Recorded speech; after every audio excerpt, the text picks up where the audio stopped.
So talking about role models, how does one choose a role model? 50-50 subject. Some people choose role models. Some people don't know they have chosen a role model. And maybe 50 25-25.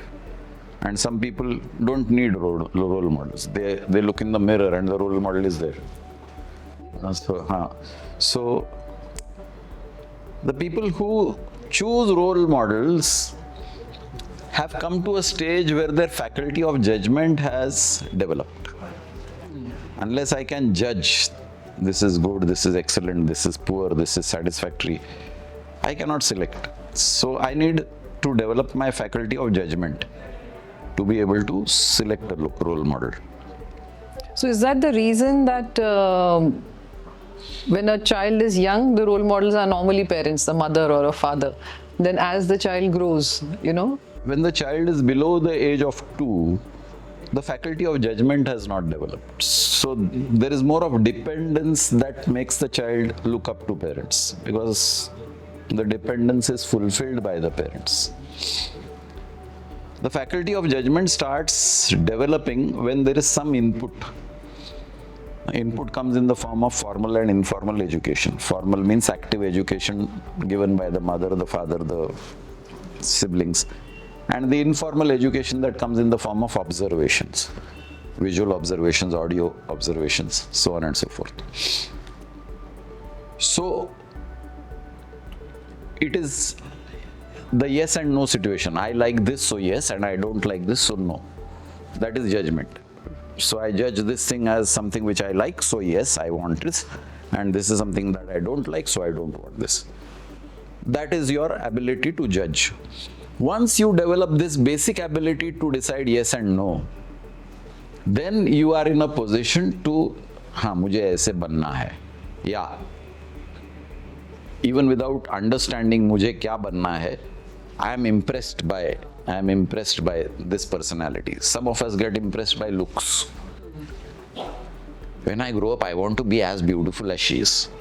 Some girl may have that kind of a thought process. Or when I grow up, I want to become a dentist like him.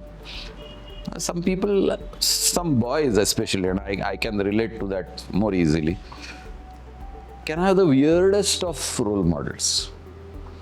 I want to be able to shine the brass vessel the way my domestic help shines. So I want to become that.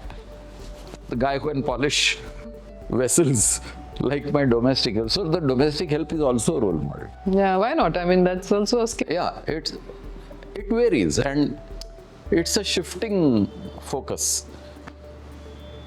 When I'm in school, maybe some sports people are role models. When I'm in university and if I'm academically oriented, then some big name in achievement becomes my role model, either a CEO or a scientist or a chartered accountant, whatever is a successful entrepreneur or an employee, he becomes my role model. Unfortunately, there are no role models for life. There are role models for subjects, but there is no role model for life. And all those role models who have been projected as heroes, so-called heroes of humanity, and there are a few names that go around, father of the nation and so on and so forth. Even those role models, as we grow older and the knowledge input starts coming in, we discover that those role models are not actually role models. There are a lot of imperfections in them. So role model is a highly subjective subject, because for somebody, one person may be a role model, and for somebody else, that same person could be a villain. But owing to the fact that, like you said, once you are able to make your own judgment, that's when you start deciding that, okay, this person is my role model or that person is my role model. So the dangers here are, for example, when children in their years of growing up are watching certain, say, heroes or heroines, and they are advertising for the wrong things, or they're doing certain things which are not really the good things to be done. So they are unknowingly, they are becoming their role models. So that aspect remains, right? I would say the other way around. That there is a role model in my eyes, an icon, and he is advertising for a product. So because of my role model, I favor the product. It's not that because of the advertisement he became my role model. He was already my role model for something else. Take the example of cricketers. If they're endorsing something which is not I love cricket, I play cricket, I like to watch cricket, and I have got some certain names as role models. Now that role model is doing something as an advertisement. So because my role model is advertising that, I endorse that product. So it is not the product that made my role model, it is the role model that made the product, and that's why these advertising agencies are after celebrities, because there is a huge mass of followers who will follow the role model. The product gets incidentally promoted. True.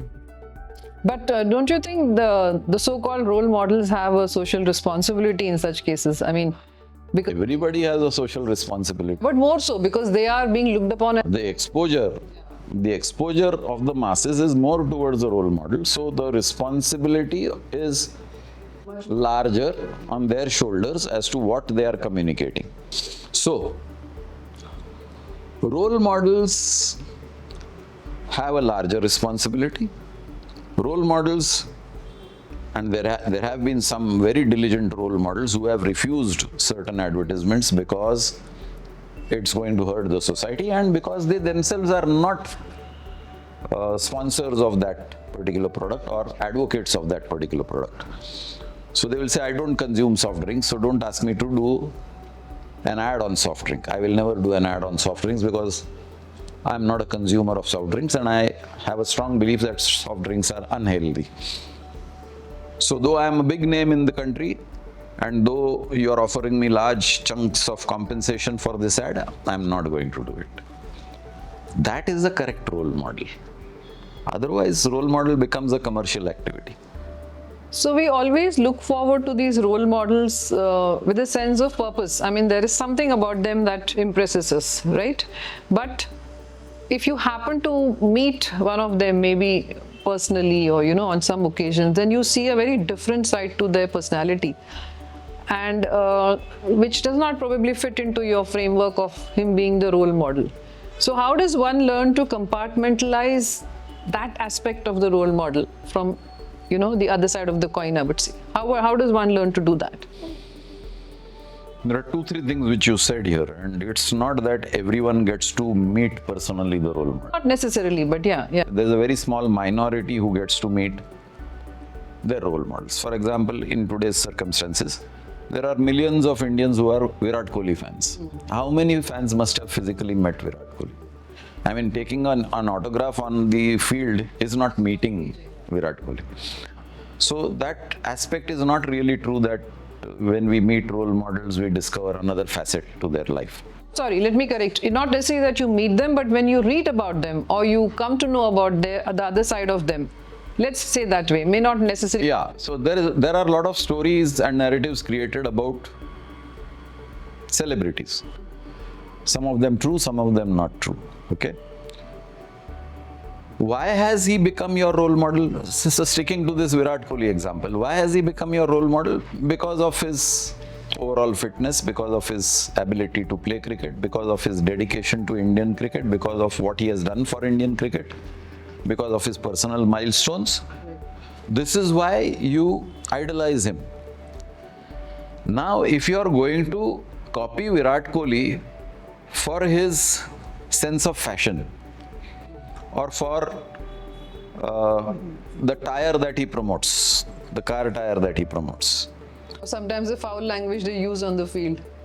then I don't think you are doing the right thing. Then you are trying to learn French from a Marathi teacher who doesn't know French. So if you want to learn Marathi, then go to that Marathi teacher only for Marathi. And you want to learn French, then go to the French teacher for the French. But because the Marathi teacher teaches beautiful Marathi, I'm going to learn French from the Marathi teacher, is not going to work. So if your Virat Kohli is a role model for all the dedication, discipline, skills and passion for the country, yes, restrict it to that. And that's where we probably fail in our parenting when we allow children to blindly create their role models. And even the role models are fictitious. Because of my favorite actor depicting a particular character on screen, I start idolizing him, but in real life that person is not like the character he depicted on the screen. So take the generation which was going gaga over Rajesh Khanna, then followed by Amitabh Bachchan, then the Shah Rukh Khans. You see how the idolizing trends have come. Are they living the life they are depicting on the screen? If they are your role models, then there is a fiction that is your role model. At least in Virat Kohli's case, there is a real life persona who is expressing his life in a particular manner with excellence. Or you take PV Sindhu, who is a role model for many girls, or you take Leander Pace. So they are actually doing something for a living. Here they are depicting something which they are not. Then whatever they are depicting cannot be your role model. Are you making him a role model for his acting skills? No. You are making him a role model for his personality. For what he's depicting, basically. For what he's depicting. But differentiating this at a tender age is very difficult. So 100%, and that's why this becomes a huge responsibility on the individual who is a role model and on the nation that is governing the citizens of the country. So it's a matter of governance. That's why the censor board comes into the picture, and the censor boards are not functioning. That's why any kind of nonsense is being released for anybody to view. Today in your living room on the OTT channels, all sorts of scenes and foul language is being shown. Who is monitoring the cultivation of the young future citizens of India? Nobody. So what kind of role models you are creating is also a matter of governance. So in a way, as a government, we have failed. I'm saying we have failed because the government is of the people.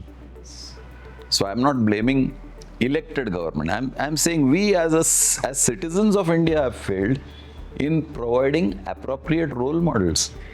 So role models is a very sensitive subject. Role models is a very serious subject.